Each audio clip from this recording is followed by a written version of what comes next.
Today we're going to be recreating the viral baked almond croissant oats, but making it completely sugar-free. The full recipe and instructions will be in the caption below, so make sure to check it out and save this post.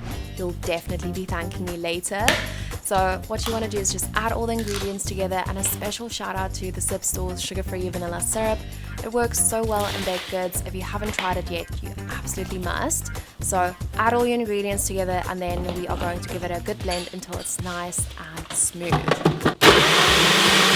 Don't forget to grease your baking tray and just make sure your batter looks something like this. Pour it into your dish and then top with some almond flakes. It's going to give a really nice crunch, and bake at 180 for 25 minutes. And there you have it. Enjoy your sugar-free almond croissant baked oats. It's so delicious.